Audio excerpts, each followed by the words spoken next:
When I was a boy, little boy, I could not wait to become a Cub Scout. I couldn't wait. And I will argue that wise people and unwise people, you can tell them apart scientifically. I'm almost completely sure about this. The difference between wise people and unwise people is wise people remember childhood.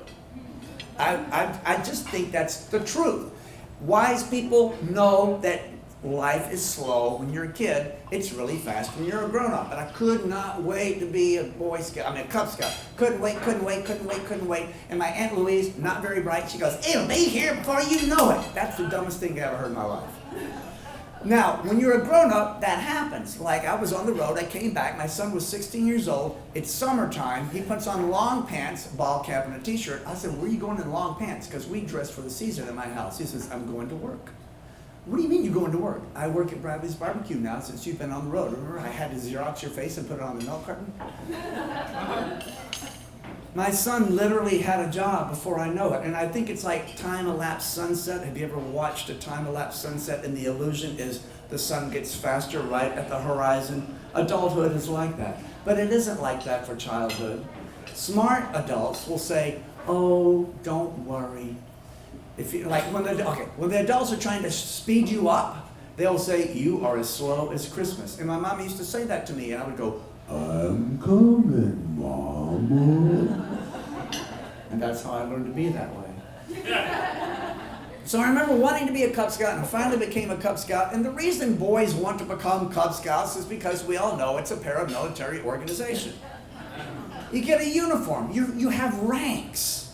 And I remember becoming a bear from the wolf. Wolf is the first rank, and you get a bunch of arrowheads, and my mama had to hand sew them on. Remember those days? You know, when your mom sewed, because there was a division of labor.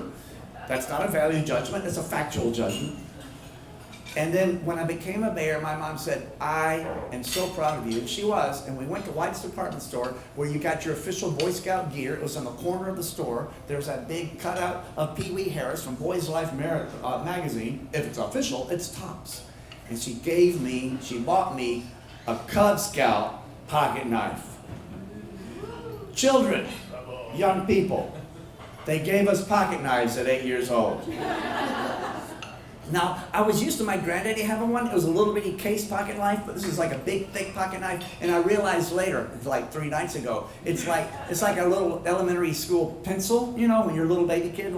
So your first knife should be a little bit bigger. Yes, we carried it into school. And this is when grown-ups my age was like, you know, we carried knives to school and we were fine. No, there were plenty of stabbings. But it had a big blade, had the main blade, had a hole punch, a can opener, and a bottle opener, and a lanyard loop. You could wear it on your chest, you know.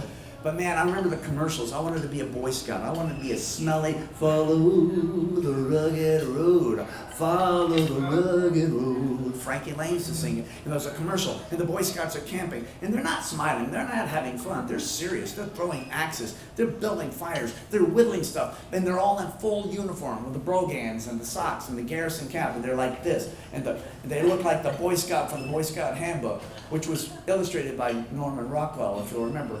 And that Boy Scout's carrying a Boy Scout handbook. That's got a picture of a Boy Scout carrying a Boy Scout handbook.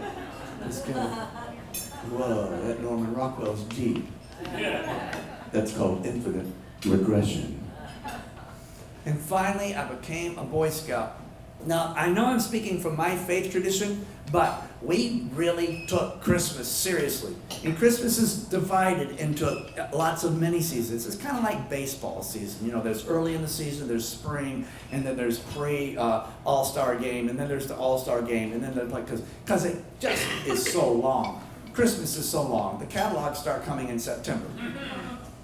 And then if you're in a chorus or a band, they pass the music out at the end of September, the beginning of October. So it's like a quarter of a year that you're waiting for Christmas. And Christmas is slow as Christmas. And I remember in December, in school, there's a bunch of stuff that happens before the kids part to go to their families. And Secret Santa in the Boy Scouts was a big deal. And what that is, I don't know if you guys do this, you know, everybody draws a name and it's a secret, and you're supposed to buy your recipient a gift. And I got Pat Wiggins' name. I was so excited. We went to White's department store. My mama was off buying a scarf for somebody for a thank you present because the ladies, when I was a kid, bought each other scarves. When my mama died, I had to get rid of loads of scarves. And I found it, that ultimate Boy Scout equipment. It said that I had the maturity and the skills to do life-saving surgery. The official Boy Scout snake bite kit. Now this thing existed. Does anybody remember this? Do you remember it? I'm not making, you never heard of it? Never heard of it? You didn't have one? No, it exists. It's about half the length of a hot dog wing. It's embossed, official Boy Scout with a Boy Scout seal embossed on the side. You unscrew it, those become little suction cups. Inside was an X-Acto knife. Scalpel. Absolutely. Thanks. Cut myself with it. All right, good. Yeah, because you had to play with it.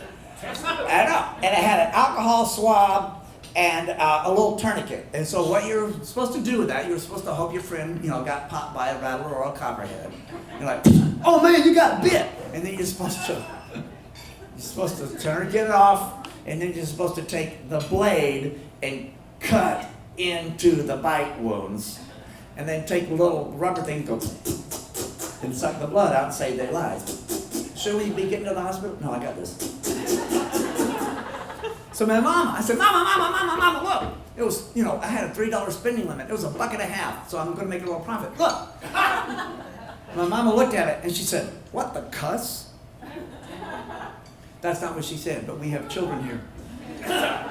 I do work in schools, and I have a scene and a story that I tell in the schools, and that scene is my mama goes into to try to find a big giant jar, so it ends up with a pickle jar so I can keep some tadpoles, and she goes in what I call the laundry room of high stakes Jenga. You know the game Jenga? If it falls, you lose. If I ever went into the laundry room when I was a kid, something would fall and I would lose. And when I tell the story to children, I say, my mama went in the laundry room and I heard crash, cuss, crash. And I saw a teacher go, no, I didn't cuss. I said cuss. And at the end of it, I was striking my PA, and then she was standing there, and the assistant principal was there. You can spot the assistant principal. They always wear a radio. That's their badge, their official equipment, official principal equipment. It's embossed on the side. They got it at White's department store. And she said, we didn't really feel comfortable with when you said cuss. We're trying to wean the children away from that. And besides, that's grammatically incorrect. We're trying to teach them the correct word would be curse. I said, if I ain't supposed to do it, I can call it what I want. She didn't laugh any more than you did. Anyway, I handed it to my mom, and she said, what the cuss? And then she marched out of the store. Remember marched? Marched. Now, she walked out of the store without paying for it. This is before there were alarms on. There was nothing like that. No. She went all the way down the street to the Bank of Covington building, which is a big Romanesque stone building. Downstairs, of course, is the bank. Upstairs were two lawyers and one of the first doctors ever mentored, Dr. Roscoe Sands. He was our doctor. He was a friend of my grandfather's. He was so old he used glass syringes. He had a jar of leeches in the corner. And my mama went past his nurse, and she was wearing the cap with a white uniform. She walked through his door. He was reading the Covington News, and he looked up and he said, hey, Miss Tootsie. And she said, Dr. Roscoe, look what they're selling, boys, at White's department stores. And he opened it up, and he looked at it, he said, what the cuss? And he put it on his desk, and he picked up his phone, the same phone he had been renting since 1932. We only had to dial 5 numbers in our town if it was a local number. Remember those days? And on all of the phones in our town, on the old phones with the painted metal dials, the paint was missing on the 6, and the 6 was gone because that was the first number you dialed.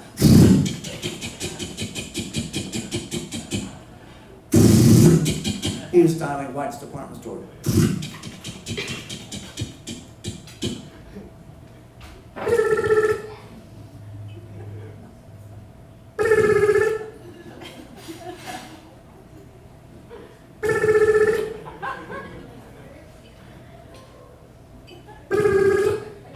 He looked up at me, Andy, they're as slow as Christmas. What's the purpose, George? Let me speak to E.G. Lasser. A.J. Lasser. E.G. Roscoe Sam's. Y'all are selling a little snake bite kit, look like a little hot dog kind of thing. Discontinue those immediately, that they are dangerous and stupid. So says me.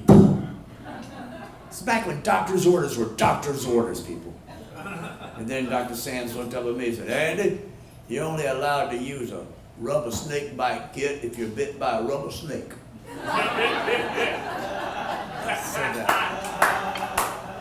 So then, what the whites did, they discontinued the snake bite kit, and the West they had went on sale from $1.50 to 45 cents. Therefore, You want 6.